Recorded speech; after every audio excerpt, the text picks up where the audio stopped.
How's it going, everyone? This is Mr. 10 out of 10, and I'm here with T. Eric Monroe, the hip hop photographer. How you going? I'm doing very well. How are you this morning? Yeah, not too bad, not too bad. It's a pleasure to have you with us. I know this has been in the making for a while, and unfortunately, on my end, a few things didn't work out, but We're here now. here we That's what are. that's what's most important. And I mean, and for me, this is even maybe a better time than when we tried to initially connect because I just released my first set of NFTs. So that's a topic of conversation we can definitely talk around. Yep. No, that's great. I can't wait. So I want to start off with the question: what inspired your love for music, or specifically, if I may say, hip hop?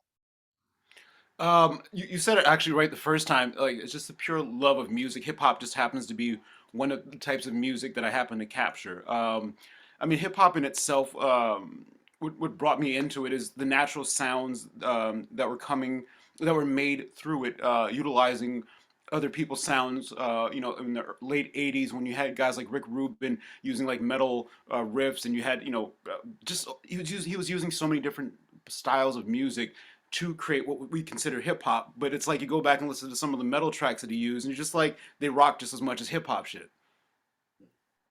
Nice. How early into your life did you know that you wanted to do photography? I just since I was a kid, I've always taken pictures. I didn't set out initially to be a photographer. I just was just consistent about always taking pictures or photographing this, photographing weddings, photographing, and it just became a part of my tool bag, if you would, that allowed me to do more things. And when it got to the point where the music portion or hip hop portion of things presented themselves, and I saw an avenue of making a career out of it, I just kept going with the curiosity of what else is there to explore. Yeah. Nice. Did you have any other uh, like job prospects that you had in mind besides photography at the time that you're thinking of doing?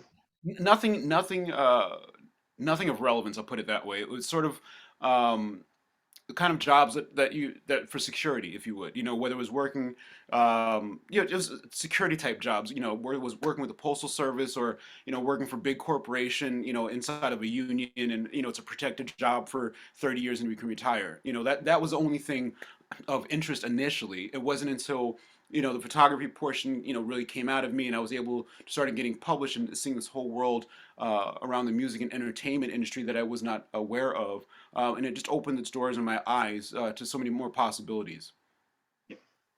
Do you remember when you owned your first camera? Were you given as a Christmas present from your family, or? No, it was there was always a camera around the house, if you would, and somehow by default, even as a kid, I would just take pictures or at family gatherings or or whatever reasons. Um, I'm trying to think when I got my first camera, if you would. That's sort of even a blur. Again, there's always just been a camera in my hands, if you would. Um, but yeah, just from like the basic point and shoot camera with film camera to moving on to like a Canon 81 that has a lot more manual options in order to allow whatever it is in the picture to come out whether you want to make it brighter, darker. Like you had to do everything manually, and you had to think about each step in order to get a proper picture, if you would. So for photography, did you have to do any amounts of like studying, like university, or do any degrees for it?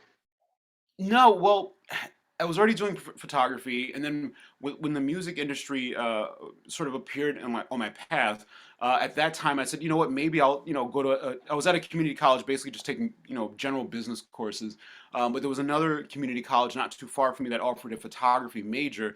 So I figured, let me take a major in photography to see what it is that I don't know already. And the first few classes were okay, but then it got to a point where I was getting so busy in New York, photographing and getting published and just working with the industry, and my it just the school didn't teach me how to have a career. I was in the middle of a career, if you would, and I finally just sort of left school when I had a portfolio class, and in the portfolio class, they were basically teaching you how to be a photographer's assistant, where your portfolio was just good enough so a real photographer could hire you to hold his bags. The way that I presented my portfolio was the same way that I would present it to magazine editors or to art directors, and that's what got me, got my foot in the door within New York City. So I showed that portfolio in my class, and the professor wanted to give me a D on it, and I said, "Why would you give me a D?" I said, "This portfolio," and then I took out a second portfolio that was all magazine clips. I said, "This portfolio created all these magazine clips opportunities." I said, "If you want to give me a D," I was like, I didn't say it. I was like, I just sort of shook my head and put my hands up and just walked out of the class and never went back to school. Wow, yeah, fair enough. So I'm wondering, do you remember the first hip hop artist or group that you actually were involved in taking photos for? Do you remember what year or what? Yeah, well, it's two things. The first hip hop group I ever took pictures of, and I wasn't hired. I was just at the concert and took my camera with me. If my memory serves me right, it would be 1990, 1990 or 1991. It was De La Soul, A Tribe Called Quest. No, it's De La Soul, Leaders of the New School, and KRS-One in New York City. And I snuck my camera into that show. But a year or so later, when I found the first opportunity to really stop and photograph a group, it was incontinent. It was Crisscross and DOS Effects. And then from there, I started talking with more professional photographers, and they schooled me into how you get your work published in magazines, or how you get involved in the music industry in New York, or the magazine publishing industry. Wow, so that's a great start. Yeah, De La Soul, KRS-One. I mean, some pretty big names. Um, all right, going there. So, a question I want to ask you, as a photographer, do you think album covers have an effect, like have an effect on the listening experience, or how someone can perceive the actual music of an album? Do you think the album plays a big part? Yeah, well, if we're talking, excuse me, I can only talk in terms of 90s or early 2000 albums. The artwork definitely played an integral role in terms of if you're going to pick it up if you didn't know who it was, or if it seemed interesting, or if it was a design aesthetic that really defined who a person was. So, I mean, De La is the easiest example. Like, the artwork really reflected how they were as people and their energy. Trying to think of another good example. Tribe Called Quest, their first three albums, their artwork definitely helped to keep a visual representation of potentially like the sounds and what the interesting looks about them. But then you have, I'm trying to think of someone else that stands out in terms of album artwork. I'm drawing a blank. But yeah, but to answer your question, album artwork definitely helps, or back then definitely helped, even if you didn't know who it was, at least creatively speaking, at least drew your eye in. Because, one example of that is, if we look at Nas's first album on Columbia Records, and then you look at OC's first album when he was on Wild Pitch Records, the art director literally tried to copy, using the baby picture with the projects in the background and the sentimental picture. It was basically copied on OC's album from what Nas did, because they saw how that really helped drive traffic, or at least drive eyeballs to the album cover. So it's definitely important. So a question that I just thought about now, since we're on the topic, are you familiar? So obviously you'd be familiar with Pusha T, correct? Yes. The rapper. Yes. Did you have any strong opinions about the album cover for Daytona? Because when that came out, he bought Whitney Houston's bathroom photo. Kanye West purchased Oh, that, wow. and the album cover, if you know, is all messy and full of rubbish, and I'm pretty sure that's the album cover for Daytona, and it causes big stir that why would he use that as an album cover? And Right. I just want to know if you have any opinions on that or had No, any. and I didn't even, I wasn't familiar with that. But I mean, if Kanye was involved, it's definitely to stir the pot, if you would, and it's in such a way. I mean, I have varying opinions about it. That I'll keep most of them to myself. But it's something that stirred the pot. It's something where it's a shocking moment to even think about in the public, perception. I'm not even sure what his album sounded like and why they would choose that scene of Whitney Houston. Was there something in the album that was related to Whitney Houston? Was there something in the album that was inspired by Whitney Houston? Those would be the questions that I personally would ask. But people do some random ass shit just to do random shit sometimes. You know what I mean? And it just is what it is. Yeah, and I recall an interview I saw the other week on Lil Wayne's podcast, whatever he calls it. He had Dr. Right. Dre on, and Dr. Dre had the opposite. He said, look, for his album 2001, he just has a black cover with a weed leaf. And Yes. Lil Wayne asked about it, why? And he said, look, if the music's dope, who cares about the album cover? Like, it doesn't matter. It's the music that matters, which is the opposite of what some artists like Kanye West will do. He just has Right. yeah. So it's very interesting how some artists take one extreme to the other. Right. And I think for Dr. Dre specifically on the 2001 album, he had commercial enough success that literally the album cover didn't make a difference, and whoever designed it was smart enough because of the whole hype, of weed smoking and just celebrating weed culture. Just having that weed leaf on there, just simple because you just went from the Chronic to 2001, so people still think about the Chronic, so they're automatically going to see that weed leaf and not think twice about it, but picking it up. Yeah. It's one of my favorite albums of all time, without a It was doubt. really good. It is. So going back to your work, so what was the first, what was the, do you remember what photo made you, well, not fair, but that you sold? Any, like, the first time you actually got paid for a hip hop shop? Oh wow, the first time I got paid for a hip hop shot. Let me think about that. Um, shit. I would have to say, I'm guessing, I'm not 100% positive, but I think it would be, it was an article and photograph that I did for Thrasher in fall of '92. So that would be the Lynch Mob without Ice Cube in it. Just because Thrasher ran it and paid me for it, along with the article that I wrote. I'm trying to think what other hip hop stuff early on actually sold, because a lot of stuff initially did not sell. And what supported my career was me photographing weddings. Actually, that paid for most of my photography career. Because also back then, well, even now you might get 60 to 90-day terms where you photograph something, you spend your money, but you're not going to see a check for 90 days later when it actually comes out. So that's the other thing that's interesting about the industry. It's like you have to be financially sound enough to actually make it through somehow. Yeah. Yeah. So, all right. So in the next, okay. So I'm not sure if you're aware, but how I found out about you to begin with is there was a video, a Hip Hop DX video, and they said that you were one of the last photographers to have images of Tupac, unreleased Tupac images. And I saw that and I was like, wow, I have to get in contact with this guy. Here we are. Right. So I want to ask you kind of like a blitz amount of questions about certain artists that I know you took photos of, and just see if you can give me your initial feeling, experience, what it was like to, if you had any feelings taking photos of them. Certainly. And yeah, so the first one, obviously, I have to go with Tupac. What was it like? Did you ever talk with him? Did you ever?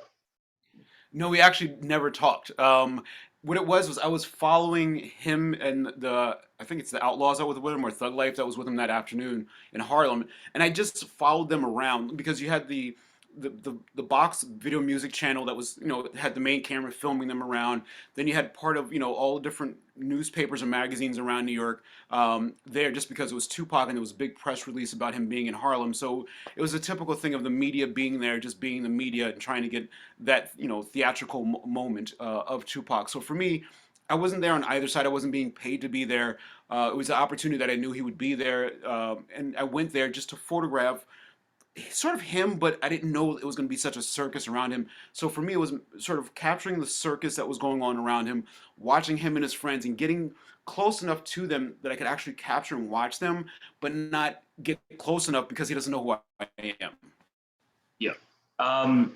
Did you get a sense of like a vibe of him, a sense of like, did he give a, you hear everyone talk about Tupac, and apparently he was this larger than life personality. He was this guy that stood out in a room. Did you get that off him at all? Absolutely, because he knew, even during the afternoon where I photographed him, he knew his presence because he's an actor. He knew how to address the media. He knew, even facing the sunlight, he knew how to operate, for the cameras, for the people. And then it was time, when it was just him and his friends, like you felt the sort of gear shift where he starts to pull back. And for me, that moment was when he's like rolling the blunt in the picture and he's like drying it, and somewhere around that moment, like he just looks at me and it's sort of like gave me the look like, "Are you good?" And I just sort of like gave him a nod and just let him go to his friends, and I sort of just pulled away and let them smoke whatever. And then I think a little bit after that is there's a shot that I have published. It's sort of like a yellowish shot of all the guys by a wall, and it's almost like a fisheye where like Pac is just like sort of laying low and smiling, and you just get a completely different vibe of him. Wow, that would be an amazing thing to capture. I can Yeah. imagine. The next person is Big Pun. Yes. So again, what was the experience with that? Yeah, how did that go for you? What was that like? It was fun. It was a fun afternoon. It was the first time I photographed Pun was in 90, I think 96 or 97. The reason why I even knew of him was because of my relationship with Fat Joe, and Fat Joe was developing his career. And initially I met him. I'm, I think this is how I met him. Was on the set of Peter Gunn and Lord Tariq's Uptown Baby video because of my relationship to Fat Joe. So I sort of just documented Joe and Pun just sort of just hang out, bouncing off of each other, and then I got some stuff with the music video.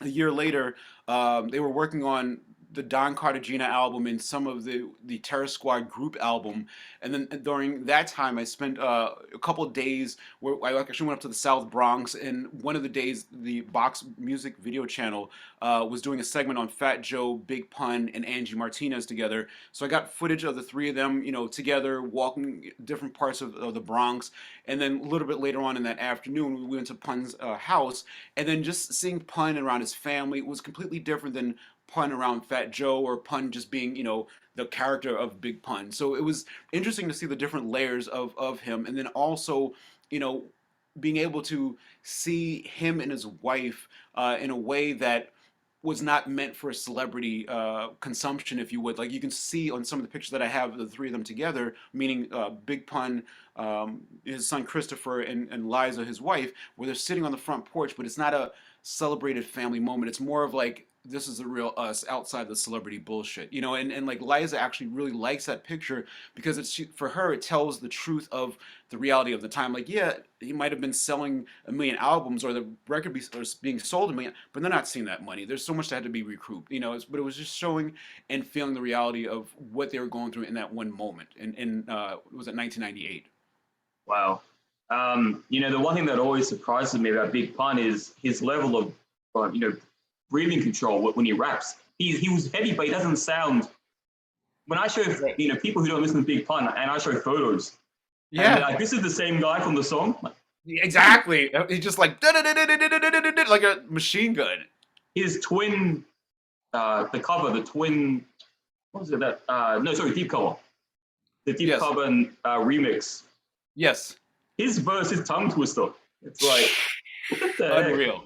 Unreal. And it's like you gotta love it, and I'm glad that, his son Christopher or Dragon Rios sort of picked up the torch, and he's blazing the same way and even further.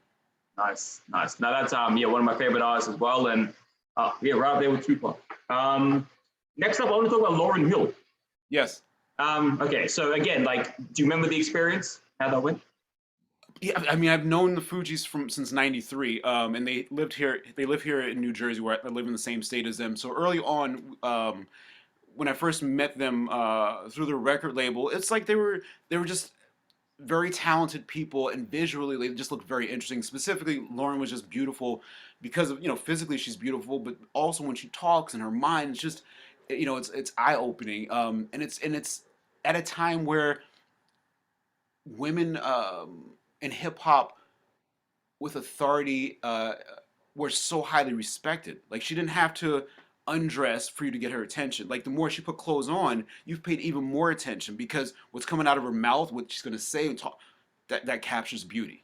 So yeah, just the time period of or Lauryn Hill or the Fugees from '93 to 1998, watching the different iterations of them as they blossomed throughout their career, it was a beautiful experience to watch because I had no, like, let's say for example, in 1992 to 1993 was like just 1 year of understanding what the music industry is, understanding how the inside of it works, and then also seeing people who are brand new artists coming into the space of the music industry and having dreams of grandeur, if you would, but at the same time being realistic, to the point where I've had conversations with artists where we're both taking the same train out of New York City back to New Jersey, and that's the reality of, like, even though in their music video the person might be doing, I'm not talking about Lauren, let's clear that up.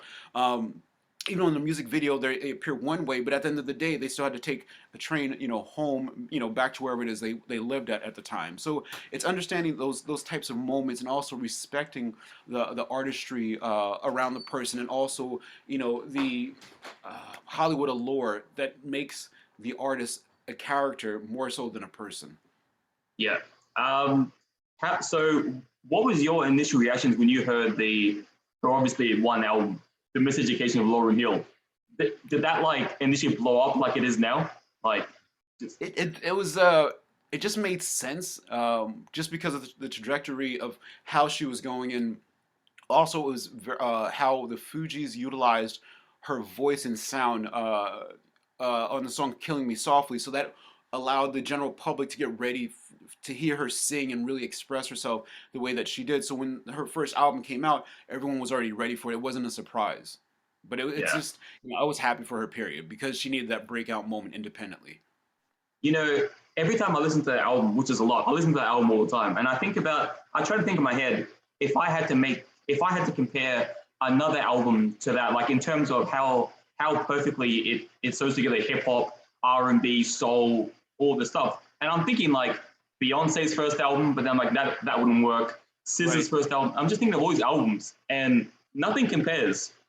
Like, Uh, no, you're correct. I'm trying to think of who had such a beautiful first album like that. Fuck. I can't think of anyone off the top of my head. Maybe it'll pop in later. But yeah, it was a well done project from beginning to end. yeah, and like as I'm pretty sure this was said by Childish Gambino, Danny Bubble. He said that this is it is the most perfect fusion of all these elements, because some albums you listen to, it has too much hip hop, too much R&B, it doesn't sync well. But this was flowing evenly the whole album, which is really hard to do. That would Yeah, be, and she just nails it. So it's, yeah, insane. it's amazing. It was a well done, really well done album. I have to say, like, and I'm happy it came out well for her. She deserved that moment. Yeah, definitely. Will be up there. Just she definitely skyrocketed with that album. And Uh, then some. Yes, all right, the next artist I want to talk about is Guru from. Gangstar. Thank you. I don't know why I went Yeah. blank. Yeah, Gangster. So yeah, I've been listening to his music a lot lately, trying to get more acquainted with him, and he just seems like a lyrical Malcolm X, like a lyrical Martin Luther King. He's just very poetic. What was it Yeah. like meeting taking photos of him? It was it was good. It was the first time I photographed him was 1993. Well, no, I actually shot him first 1992, but I didn't know him. But by 1993, when he was doing Jazzmatazz, I had an opportunity to photograph Guru and like some of the musicians that were on the Jazzmatazz album. And the day that I photographed him, I got there really, really early, and Guru just allowed me to start taking pictures early, setting up just whatever I wanted to do.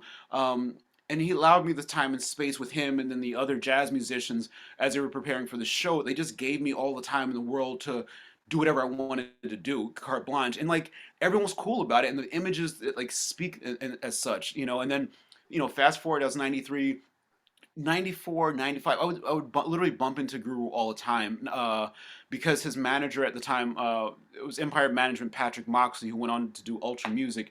But at the time, Patrick's office was sort of, if you're looking at, at a busy street, his office was, let's say, two or three buildings, down the street from where the source was. So I was doing a lot of freelance with the source at the time. So I'd go by there just to say hi or check in or just whatever because it was on the same block.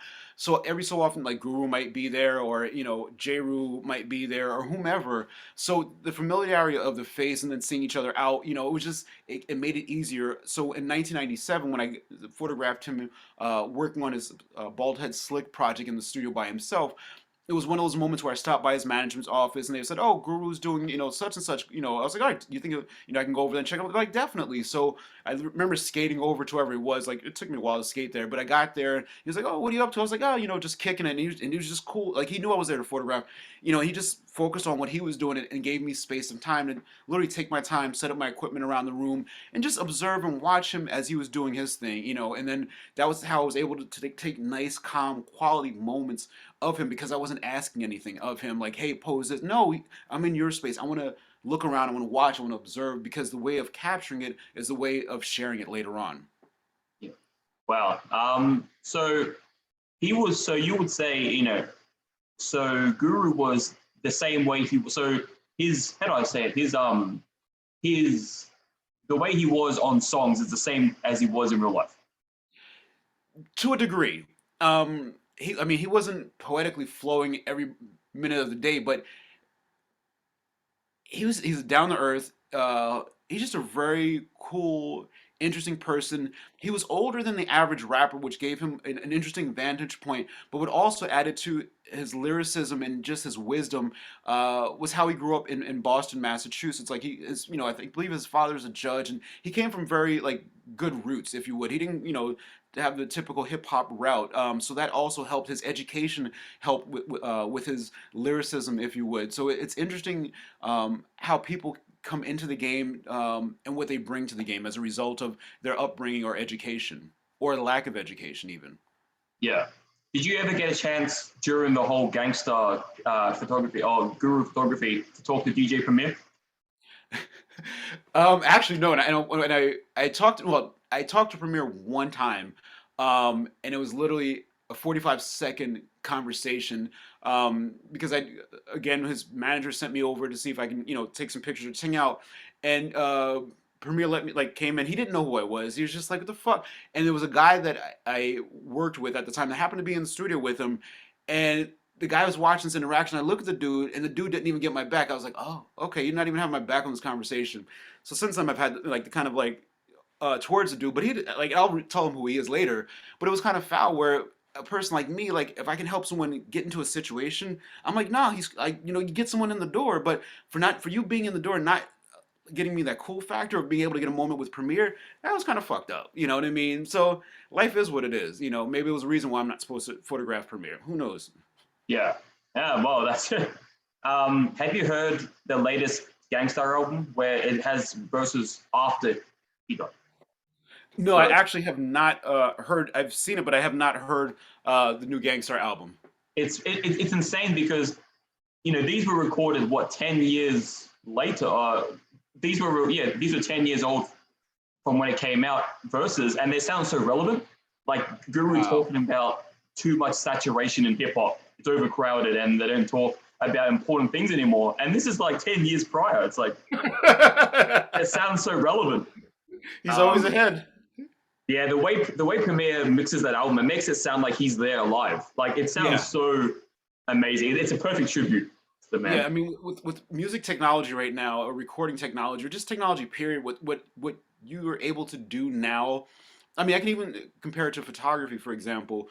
Um, what you were able to pull out of a picture in the 90s and working, to clean it up, with a dark room and with even dark room technicians to get you the best possible print, and then scanning, or even the first set of scans in the late 90s, early 2000s, and the technology was available, whether it's through with Photoshop or even Lightroom. Well, let's say Photoshop from back then, but what you're able to do now in terms of cleaning up a lot of the noise, and there's a lot of stuff that's inside of a picture that you and I don't normally see. But once someone points certain things out, once you get out all the distraction that's actually in an image, and then it stands clear, you're like, oh fuck, that looks like I'm just right there. And now audio wise, like Premiere obviously knows what to do to get all the bullshit sounds out of the way to bring Guru right to your ears as if it was relevant, like from yesterday.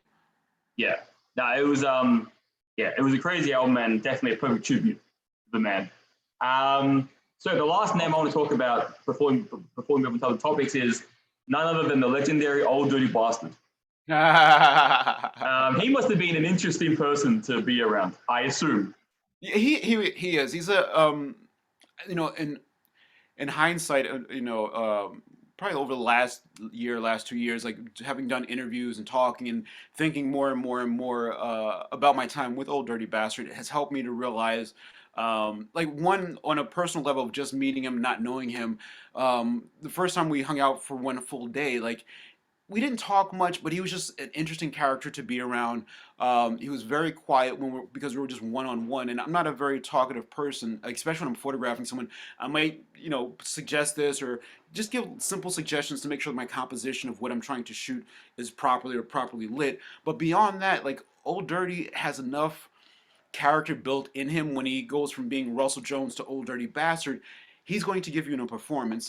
So when I photographed him, for example, in the barbershop, watching him like getting his trim up, watching this, watching that, and photographing different things prior to him being finished with his beard being trimmed or his lineup. It wasn't until the very end of our session at the barbershop watching him that he literally goes in his pocket, pulls out his glasses, and puts the glasses on that's missing the one lens.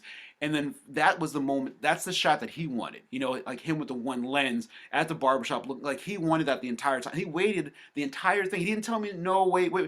But like he gave me that moment where again reached in his pocket, got the glasses out, and then he was just ready for it. That was the moment that he wanted to really present himself, and he's a very smart dude. And even we ended up going, Lower East Side Manhattan. We photographed first in this one art junkyard that was there, and he and I, it was just me and him, and one of my other friends, but we were just playing around, climbing up on shit like we were little kids. We're in our mid-20s, but we had fun, and I got some really good moments because we let down the guard of hip hop. No, let's just fucking have fun. So that's what allowed for the fun of like the weird shots I got of him, on these metal sculptures.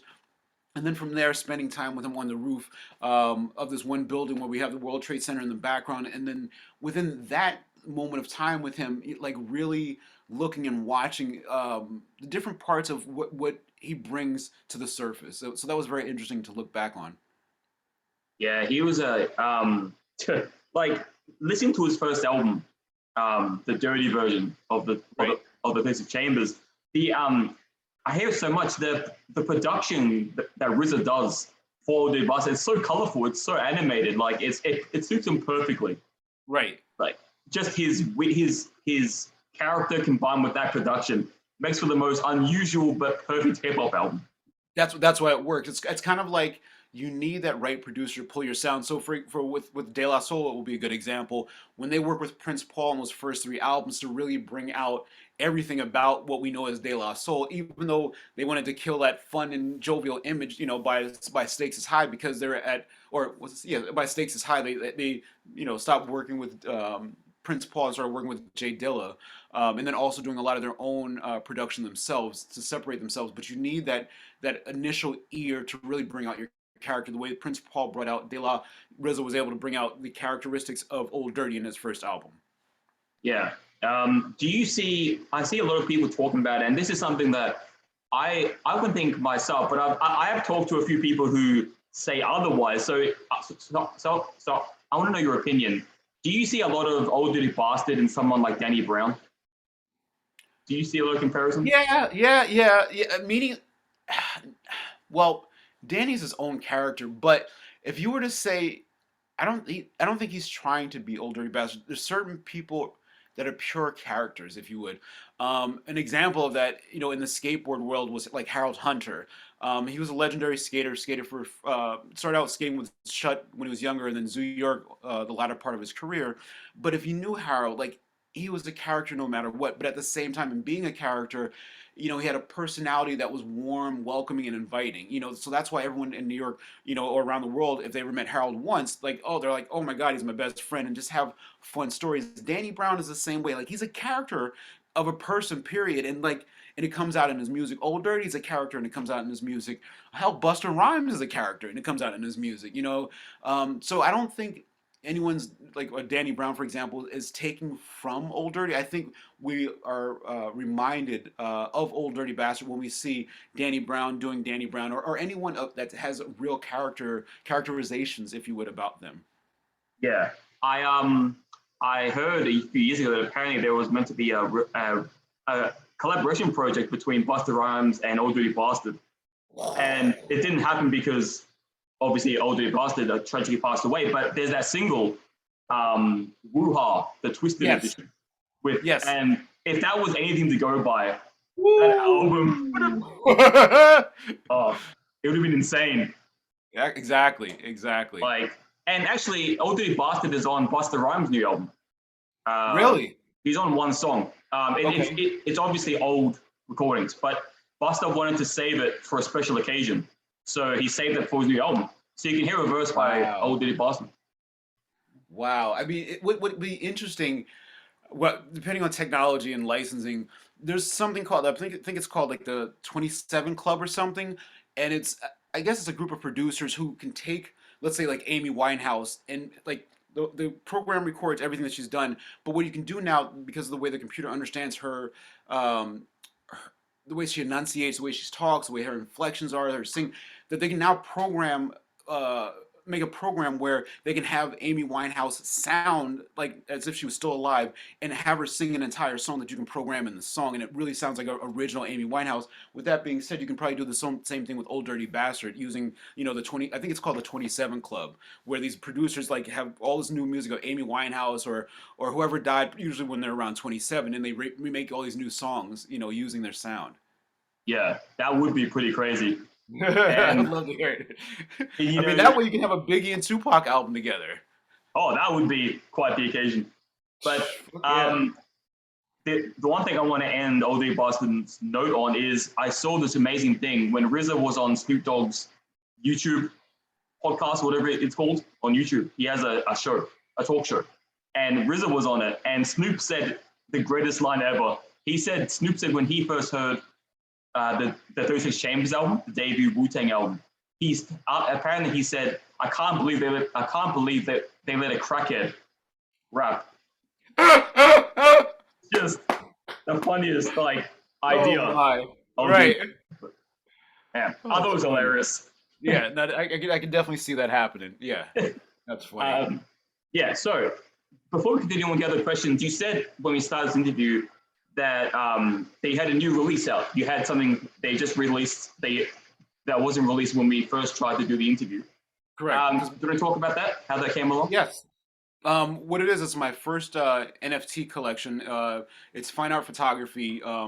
There's 40 moments that are released as NFTs that you can purchase on flashmints.app, FLASHMINTS.app. Right now, we're doing a blind minting process. So online, I'm only showing, I think it's like 10 images that's a part of the 40 image collection. But on Saturday is the complete reveal. So right now you can go in, for zero point 0.1 ETH, you can blind mint one of the 40 pieces that are there. So you might end up getting a one of one, or you might get a one of five, a one of seven, or one of 50, or one of 100. But it's sort of like rolling the dice before they come out, because Saturday when the reveal happens, all 40 images will be shown, and then at that point, that's when people start jumping in and buying the one of ones at such a low price, because they know the value that's gonna hold. So it's been interesting where working utilizing the NFTs, working and learning the NFT community and what it's about, and it's a very strong community that's out there. It's fairly new to a lot of people, but then there's a lot of people that have been in this space for a long time, and there's a lot of people that are there to really help and educate you along the way, and people are happy that not only am I releasing an NFT, but a really good friend of mine, Chimodu, actually released his first collection. Was it a little bit less than a year ago? 2 months prior to his passing, he released his first NFT collection. And what sucks is he wasn't able to be a voice or advocate for his collection. So the fine art NFT collectors found out about him after his passing, and then they started picking up more and more and more. But initially, it was a very slow sell for him, because the NFT space or crypto space, and as we talk about it now, wasn't built out this far 9 months ago. But for me, it's an opportunity to allow everyone around the world to now collect the artwork that I've not only captured, that we share on Facebook or Instagram or even on Twitter, but there's so many more moments that are beyond my books that I can now share thoroughly, and put it at a price point and in a way that you want to collect and hold on to these moments. Nice. That's amazing. Well, after this interview, this will be posted on my group. So that has 500 some people. So, and a lot of them are hip hop enthusiasts. So I'm Yes, sure they'll be very interested to hear all this. absolutely. That's amazing. So, all right, have you noticed any form of fame your way from taking these photos in hip hop over the years? Nothing. Zero. No fame. I mean, I don't. There's no fame. I don't think there's no fame to capture. The fame is for the people who are on the other side of the camera that I'm capturing. Um, that's the only way I could really look at it because for me, it's about sharing history. Like the history's not about it's not about my history. Like yeah, my collective history of what I've captured, but it's about the artists who I speak about. It's about their celebrity. What's interesting is this past Friday I saw was it Friday or Saturday I just saw the Ricky Powell documentary when it first released it, and it was extremely powerful because I've known Ricky for a while, and Ricky and I were just friends. And when I first met him, I think it was 2007-ish. I was actually working at a marketing firm, and Ricky didn't know who I was. He just knew I was the only black guy in this marketing firm. Like, what am I doing here? They finally got some like he was making jokes about it, but we just had a pure rapport where we just like to joke and talk. And then he found out that I managed music tours, and then I found out he used to manage music tours. So our friendship was based on things that didn't have to do with hip hop or photography, if you would. But then when he found out I did, many years later that I did photography and I was a photographer, and he was like, "What the fuck? I didn't know." But it wasn't about the conversation. But someone like Ricky is allowed to be, a celebrity because he's been doing it since the early '80s. Like she should have been a celebrated, photographer because of the amount of years and where he's taking things to. But in terms of fame, I'm not searching for fame. If anything, I just want people to know that I exist in the body of work that I've captured and am sharing now, and I have so much more still to share. Let the fame go towards the imagery and the body of work, not necessarily on me. Oh, well, that's a very humble way to look at it. That's, but I got to say, like I said earlier, when I saw the video on Hip Hop DX about the Tupac photos, I thought this guy's the coolest guy in the world. I hope I get to talk to him. I got him, and then I remember I messaged you straight away. I found your details, and then I was like, "Hey, man, whatever I said." But I was like, I had to get in contact with you, and for sure, yeah. But if everything takes its right time, and like this is the right moment for it. Yeah. How did you find out about that anyway? How did Hip Hop DX? Through my old publicist. He set up a number of interviews with different publications, and they were one of them. Oh, fair enough. So, is there any artist that you haven't taken photos of or met that you would have loved to, alive or dead? Oh, tons of people. Fuck. Who would I would even start? I don't even know who to start with. I think like who have I not photographed? DJ Premier's one. Because I just like the way that he's so methodical. I like watching very strong creative people work and knowing when to capture that would have been, even though he's still alive, that would have been interesting. Dr. Dre, even though I still got him at the Source Awards, it's not the same. Eminem, I've never photographed or met. And then he's a very interesting person because someone who's so lyrical, like the way that their brain works to bring all that stuff out would be interesting to spend a day around him or a couple days just observing him first before I even picked up the cameras, just so I know what it is that I'm watching or observing. Another interesting person would be even Snoop in his new celebrity. I would be interested in because I've seen Snoop in so many ways, but for me, Snoop's a businessman first, which I applaud. But he would be an interesting person to be around or to capture. Um, Another person, even though I captured them in concert, would be Kanye West. And I remember I had time around Kanye West in what year was this? 2000 and probably 2000. No, maybe 2000 and wait. Give me a second. I'm trying to think what years because I've been around him twice. Not that hadn't had anything to do with the music industry. So it might have been 2005 was definitely one time. We'll just stick with early 2005 when he was actually working with Mark Echo and Echo Unlimited at the time because he wanted to do a shoe line. So he'd come by their office all the time, and I was doing some consulting for Echo on their the Mark Echo Getting Up video game because I did a lot of video game marketing for Activision, Tony Hawk 1 through 4, the Wu-Tang game. I did marketing on that.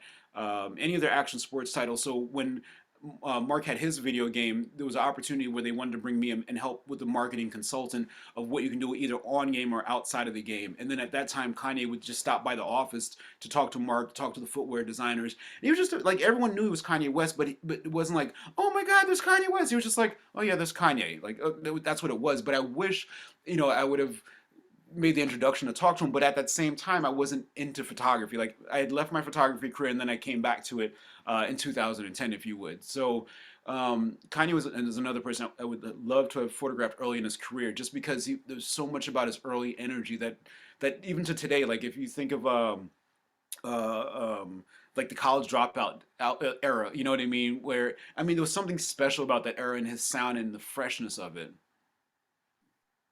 Wow, that's great. Yeah, it's I can't imagine there's so many artists in the world. It's like it's impossible to obviously take photos of everyone. So Yes, obviously it must be right. tough. You know, I was thinking, I was listening to a Tribe Called Quest's album Midnight Marauders, Yes. their Yeah, fourth album. 1993. Yes. Yeah, and it was amazing the creativity because in the first track, the intro, it has the album cover talking. Yeah. Like this is the album, and throughout the whole album, she talks, and it's Yes. just like you look at the album cover and you listen to the album, it's like wow, like this is some smart shit. Yeah, and I remember when it came out, like listening to the initial promotional cassette tape. So even like listening to the promotional cassette tape because it didn't have the picture on it, you didn't know what you were listening to, but you had an idea in your head that it was usually the woman. In my mind, at least, I knew it was that the Tribe Called Quest, striped woman probably talking to you in my mind. But yeah, the Midnight Marauders album in itself, like I was there at Tower Records at midnight, in August. Wasn't I don't know if it was August. It was 1993 when the album came out. But being in the record store with them and watching, lines and lines of people standing in line to get a CD signed, and then even being upstairs with a Tribe Called Quest and Large Professor and their publicist while they were just hanging out before actually coming downstairs and signing autographs. And then a little bit later on, during them signing autographs at Tower Records, Busta Rhymes comes in and like he's hanging out with them, and just like fun moments of watching them interact with their friends is something something I enjoy. Is like being the fly on the wall and showing a perspective of these are what friends look like, these are what friends look like. But then you can also show them on stage together. So it's different feels that you get and different opportunities to experience people as people from different vantage points, not just the artist. You only get to see this much on stage or this much on Instagram.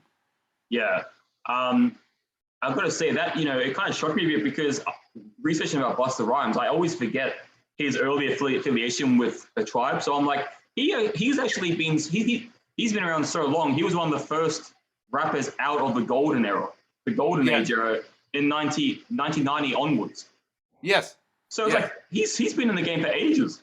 Like I always forget about that. Yeah, because it started with leaders of the new school, and then from there he was independent. But even when he was leaders of the new school, like you knew he was going to be the breakout star. There was no question. It's just he was larger than life. And he's Yeah, still larger than life, and he's still like going, going, going, like the Energizer Bunny. Like crazy. yeah. Nah, it was amazing when I found that out. I was like, wait a sec, he's been around before the Chronic came out. Before Yeah, yeah. It's great. Like he's seen it all. That's insane. So another question I want to ask you because obviously you were around in that time period.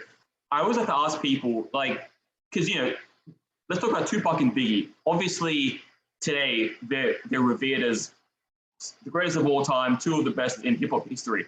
You were there listening when they were just coming out. Biggie, Ready to Die, Tupac, Tupacalypse Now, Me Against the World.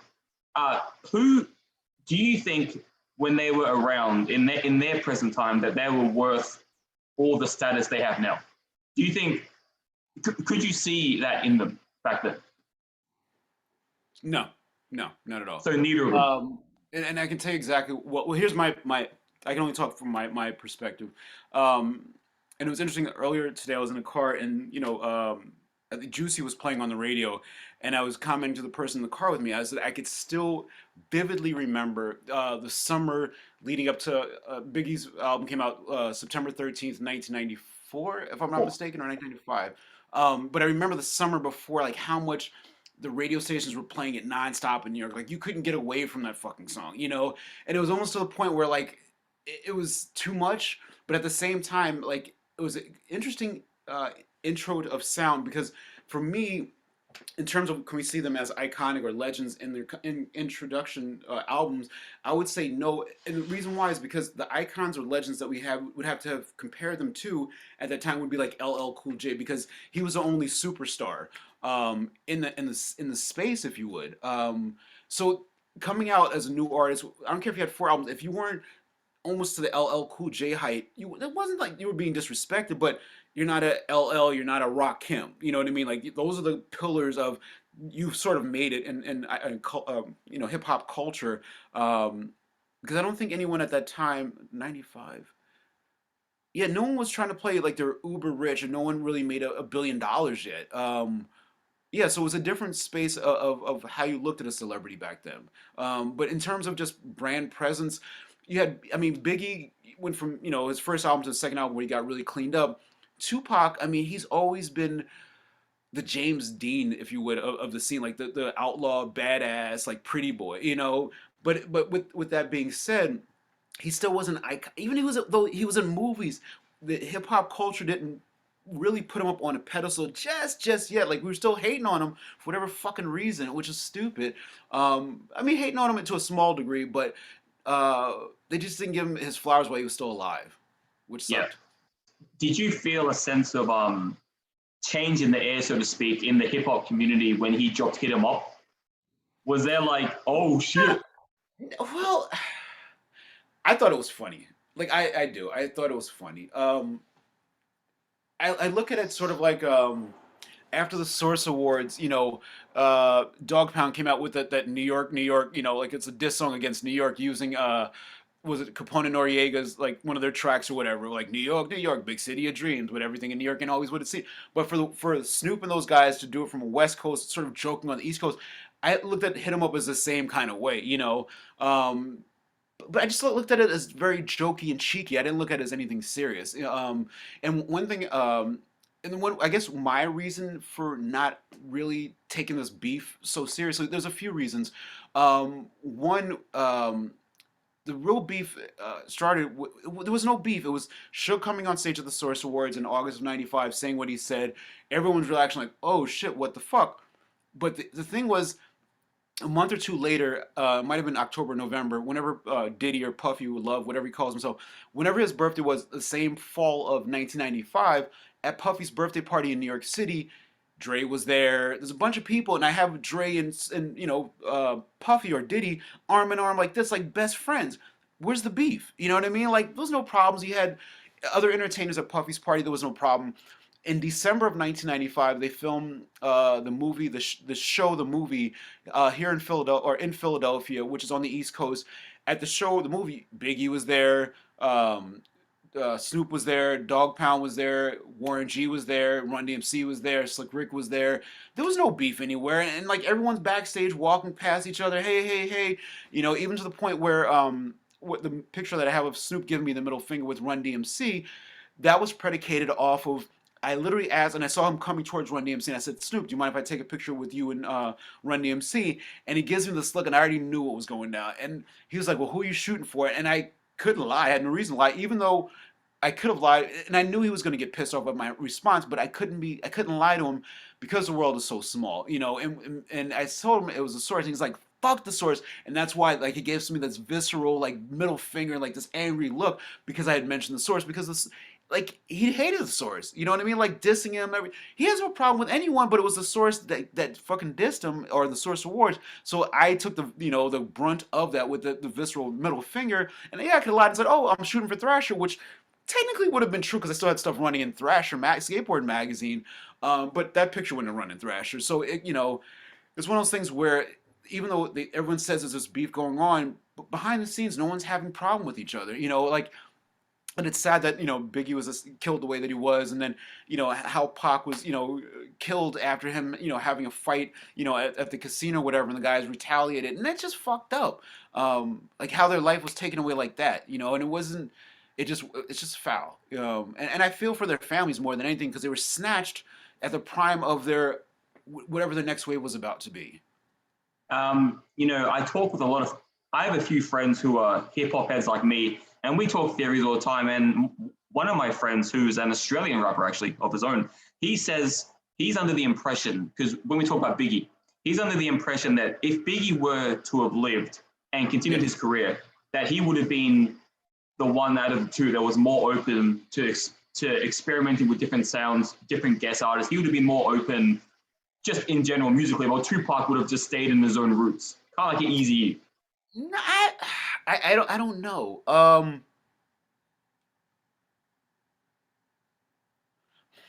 The reason why I say I don't know, I don't really have an opinion one way or the other. Well, maybe I do, and that's where I'm going. I feel like with Tupac working with Dr. Dre and the level of music production that Dre brings to the table, I think if the opportunity came for Pac to do some rock and roll shit, it would have suited him and he would have fucking rocked out. You know, it's kind of like when I saw there was a year when Mos Def or Yasin Bey did his punk group called Black Jack Johnson, I think it was called, and he had a couple of guys from Bad Brains in his band. He had the drummer from In Living Color in his band. Like he had a solid band, and like I remember seeing his rock performance, and it was just to me it made sense because I was so used to punk, not punk rock background, but my friends are into the punk rock scene, so I've gone to so many punk rock and rock shows that the way that Mos Def came out and did his version of rock and roll and fucking wrecked it. Pac could have easily done the same thing because he's adaptable in that sense of being an actor and being a chameleon. Not to say Biggie would not have done collaborations with who knows who. But for me, I think Pac would have resonated more and would have made more sense from a rock standpoint just because of his rock edginess, from the Giddy Up. Yeah. Yeah, it's just interesting because, like, to me, when I listen to Ready to Die, which is my favorite of the two, Ready to Die, and then to me, Life After Death is a lot more polished, a lot more brand. And to me, that's just, to me anyway, that's just a sign that had he have lived, he would have gone on to do more commercial things, which isn't a bad thing, but more commercial things than Tupac with his albums. They always sounded gritty. They sounded just, gangster, like gangster. Well, Life After Death took a more polished approach. That's just, yeah, totally. Because there's the greasy first album Biggie, and then you have the polished, puffy version of Biggie in the second album. But I would love to know, and I'd have to ask Little Caesar this, because Biggie and Tupac were friends, like really good friends in the early '90s, and they all hung out together. And there's the picture of Biggie, Tupac, and Little C's, and on my Instagram reels, there might be also on Facebook somewhere, where I have Little C's talking about the night that I photographed, all of them together, and Little Caesar going on to explain like the sincerity of their friendship, and I'm just curious. I would have to ask him, is there anything that they've ever recorded together? Because they spent so much time around each other. I would hope that one of their friends might have a mixtape somewhere in the bottom of someone's mother's closet, just to say, look, now we have audio of all of us hanging out and having fun. Even if it's the worst sounding rap, doesn't matter. The fact that they were friends and Little Caesar is still here to attest of their true friendship, even what happened at Quad Studios, and it's sad that Biggie got the blame for it, but they were genuine, like, just friends because Pac was always out here. Pac was working, like really good friends with Tretch from Naughty by Nature, and, some of the other guys from Jersey, whether it was the Outlaws or Thug Life, like some of the guys lived in New Jersey as well as in New York, but Pac was a part of this area, but we just never recognized him as being out here. Yeah. I was, one thing I found super interesting is I collect vinyls, music vinyls, and I have Life After Death on vinyl. It's really hard to find Ready to Die on vinyl. Wow. But Life After Death, I have it. And, sometimes I'll listen to the vinyl while reading the back, just because curiosity. Totally. And I find it really interesting because on the back of Ready to Die, Life After Death, it says there's like a bunch of credits, like thank you, this. It says thank you, Dr. Dre and Snoop, and I'm like, but no Tupac, and I'm like, yeah. Huh. That's weird. I found that interesting that he would thank Dre and Snoop. Yeah. But yeah, I wonder why they gave him a thank you, but not Tupac. That's weird. Because in my mind, I'm like, did they lend some production? Did they why would you thank them? You know what I mean? Very, I don't know, very bizarre. Yeah, I found that strange. And on Tupac's album, I have All Eyes on Me on vinyl. And on the back, it kind of triggers me a bit because the spelling's so bad. I'm very thing about my English, but it's just like it's pretty much Tupac saying, "You motherfuckers, you know, fuck you, all the haters." I'm like, what is this? Like, all Right. all spelled badly. Oh my Lord. Wow. Wow. Wow. Yeah, But what's interesting. it does say interesting enough, and maybe this was just him talking about the future. I'm pretty sure this wasn't present, but he said something like, "To my unborn child," and I'm like, "Unborn child? Does he have a kid?" But Right. Right. Who knows? yeah, interesting stuff. Um, look, like I've only got two more questions for you. First of all, what does the future hold for you coming? Do you have any plans A or lot, a lot, a lot.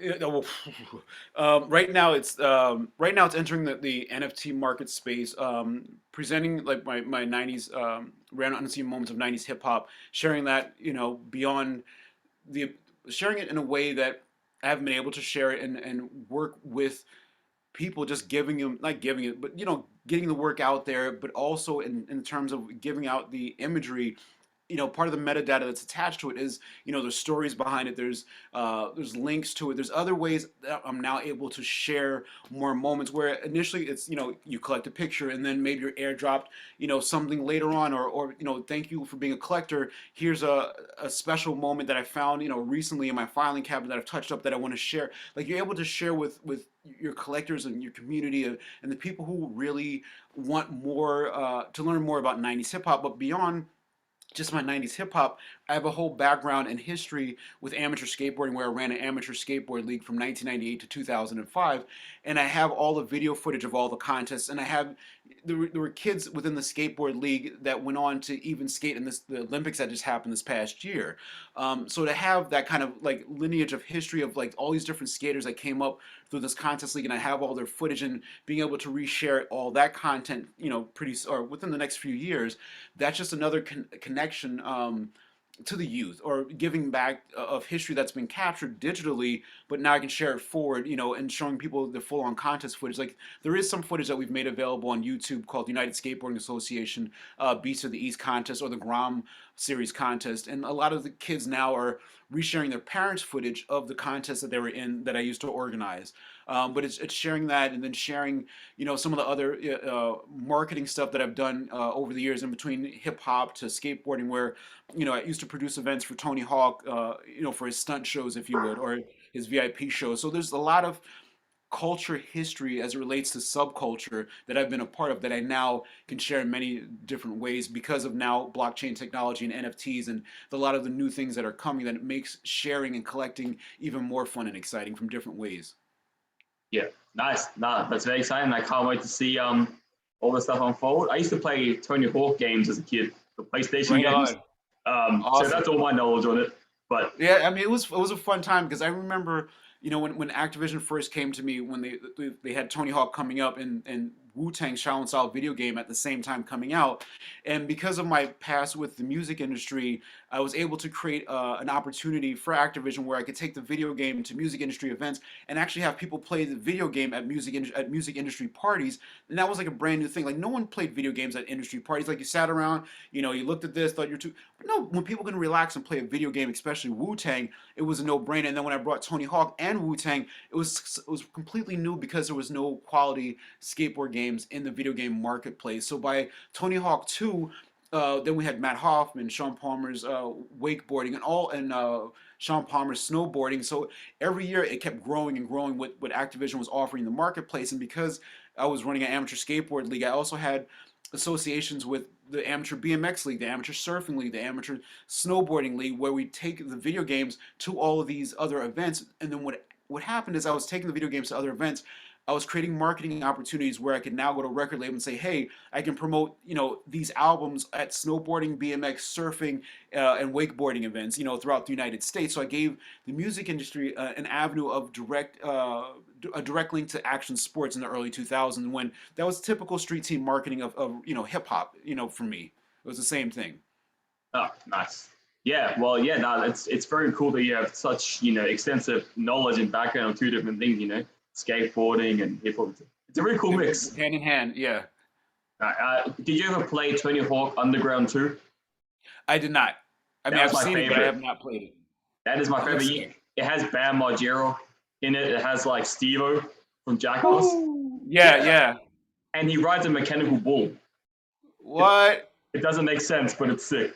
It's a It's fun I game. mean, me watching how the Tony Hawk franchise in itself. I remember the first game, and I think by the second or third game, is it the second Tony Hawk? Second, where I think it was Tony Hawk 2 or 3. I think it's 2. But one of the things I was able to accomplish within marketing, I was working. I had Island Def Jam as basically as a client or sponsor of the skateboard league. But what I ended up doing was I was able to um, get involved with a record label to find marketing opportunities. Specifically, they had a band called Sum 41 that they wanted to promote to the skateboard kids. And it was something about their sound that caught on really easy, really well. And I remember I sent a package, was either to Tony Hawk or to somebody at Activision, like, just to check out this band. They're kind of cool, whatever. Fast forward, they liked the band so much, they ended up having the band perform at some, big Tony Hawk video game event. They went on, fast forward the story, Tony Hawk 2, I believe it is, or Tony Hawk 3. Sum 41 is on the soundtrack, on the video game, on the CD soundtrack, and then also on Sum 41's second album, because I've been working with Birdhouse, which is Tony Hawk's company. If you look at Sum 41's second album, if you go inside of it, all the guys are wearing Birdhouse skateboard gear. So that was a internal cross marketing for both of those guys at the same time, where you have Tony Hawk's Birdhouse stuff and Sum 41's album, but then you have Sum 41 and Tony Hawk's video game and on the music soundtrack and all this other shit. But it was just finding like very simple ways that to me made sense of cross marketing Yeah, internally. I do know that band. Yeah. And yeah, to me, whenever I hear that band, I think of skateboarding. Yeah, I'm yeah. like, yeah, that's the skateboard band. And it sounds so skateboard-ish, if you would. Yeah, that's like the so yeah, it's like Tony Hawk Underground 2 is a game I played the most. Wasteland, my brother played the most, and yeah, the soundtrack is more than not punk, like punk inspired rock, Right. and it really suits it. It's Yeah, yeah.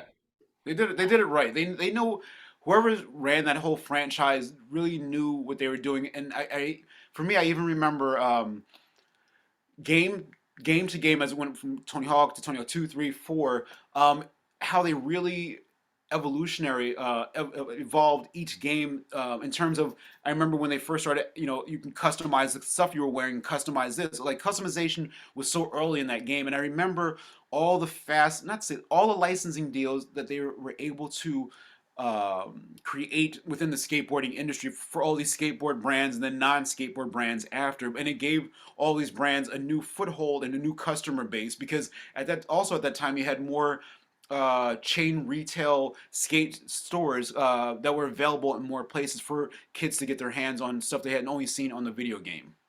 yeah, no, definitely. It was definitely a revolutionary time period that I remember fondly because I played the games. Totally, So totally. I was never a skateboarder in real life, but playing the games was fun enough. That's it, and it gave you a profound respect and understanding of how hard it is actually just to do a trick, let alone it's, instead of 10 stare or something. Yeah, I would never attempt this ever. That's just beyond me.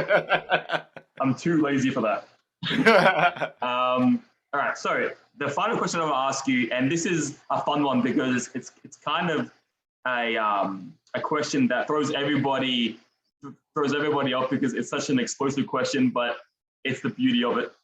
What is, in your opinion, the most underrated and overrated album of all time? Underrated, that's easy for me.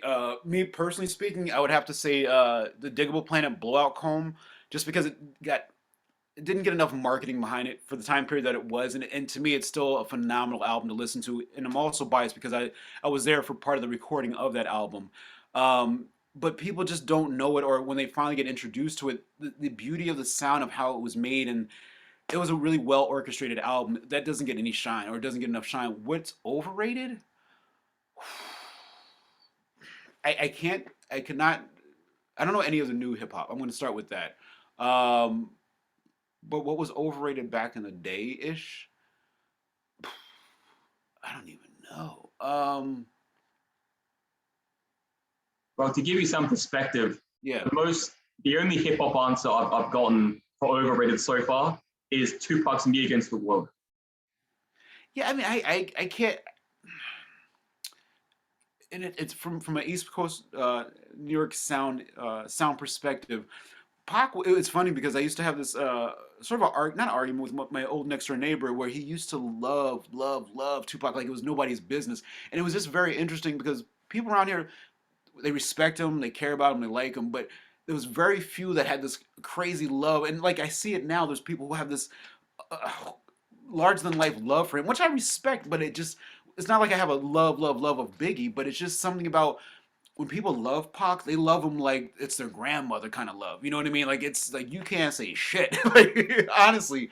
Um but yeah, I wouldn't say any of his things because lyrically, like he was a poet. Like he was highly intelligent. The way he was able to write, the way he was able to literally paint a picture with words. Like, and he's like a wordsmith. And another person who's able to do that and even tell stories in his hip hop. One person who used to do that all the time was, for me, that I idolized just because he's so smart, was Ice Cube. Where his first few albums, he was able to actually tell you stories within his rap. You know, like the little kid rap.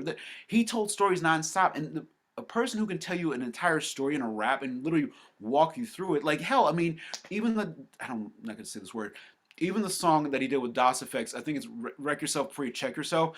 He wrote it in such a way that when they made the music video, it was a no-brainer how the music video was going to be shot because he already painted it out for you. Pac was also like that, where he was able to tell stories and paint pictures. Um, I'm not sure who today is visual like that with their words, with that can really paint such a beautiful picture and take you through a story rather than just I got this, I got that, fuck you, it, I want a storyteller. I want to be impressed. I'll put it that way. You know, I mean, of course, Black Thought can do it in his sleep, but who else is out there that can tell stories? Like that to me is a sign of higher level intelligence that really could take something somewhere. And similar, that's why Ice Cube was able to transition from rapping into acting and writing films because he's always been a visual person and to be able to pen something and sell it off where everyone would get it. What about Kendrick Lamar? I never really got into his music. Like Kendrick, I didn't get into his music. Like I just didn't. Yeah, just I'm not gonna say why. I just never got into his music. A lot of new stuff. I just not that I stopped. Like I'm not gonna listen to anything, but if certain things didn't catch my ear a certain way, I'm just not gonna pay attention to it. But what's interesting is you have a musician like Thundercat. When I remember the first time hearing his stuff, I'm like, who is that? It was something about the sound and the soundscape of it that really caught my ears. Whereas there's something about a lot of Kendrick's sounds that it doesn't work for me. Like I respect out of him. I respect him to for what he, but there's just something there. Like yeah, we have the Dr. Dre and you have great, but there's just something about his sound that just doesn't do it for me. So you haven't heard of To Pimp a Butterfly, the album, I Kendrick's know album? of it well, but no, I haven't. Nope. Well, None uh, of, I've never listened to his music. well then, allow me to spoil you because it's pretty significant. So the whole story, the whole album, he's telling the story like a poem. So Right. he's so after every Okay. song he'll say like two lines of the poem. Um, like I was conflicted or whatever it was. He'll tell the story, and then the next song another few lines, and then towards the very last track he says the whole poem in one, and then he said, "Oh, how's that going? Did you like that poem?" And at the end of it was Tupac. Tupac's talking to him. So it Oh turns my. out Wow. Tupac's mom had given him Kendrick an unreleased interview for him to edit, and so it sounds like Kendrick's talking to Tupac. Beautiful. That's respectable. That's wow. That's beautiful. So That's amazing. if One if of the nothing things else, with my NFT. I'll send you the YouTube link to the final song at least, because it's really Yeah, worth I'll it. check it out for sure. Yeah. No, I'll definitely check it out. Because we're on the subject of Tupac, within my NFT collection, I'm working with a group called Flashmans, and there's five photographers that are involved. It's myself, Chimo Du's Estate, Jamil GS, who just released his collection the week before, and we just revealed it on Saturday. Ricky Powell, and then Yasmin. I I can't. It's Yaki's mother. I can't think of her last name, and please forgive me. But she has beautiful, beautiful. Like she was a family photographer because Tupac, was basically raised as Yaki's brother. So she's bringing out these beautiful moments of Tupac as a kid or as a young teenager. Like there's been some that have been made available on Instagram, but there's so many beautiful moments of where you get to see him pre-celebrity, just being a kid or just having such having such brand presence and awareness early on. It's beautiful to see, and I'm glad that she's gonna make these moments of Tupac and her story and her book. It warms your heart, to really want to learn more about Tupac. And I'm glad, that the group that I'm working with, again, Flashmints, is taking the lead in protecting her and her work, so it's being shared the proper way. No, that's amazing. Definitely have to check that out. Yeah, yeah. To me, I think I do have a pretty big bias on Tupac. I love Tupac. I'm one of those people you just talked about. I actually have a tattoo of Tupac on my thigh. But no way. I'll agree with you. But I don't know. Like, yeah, I can't help love him. But yeah, it's just amazing that people can capture these moments and show not just Tupac, anyone, and show the moments after the fame or before the fame. Outside of the fame, and I think it's a very special experience.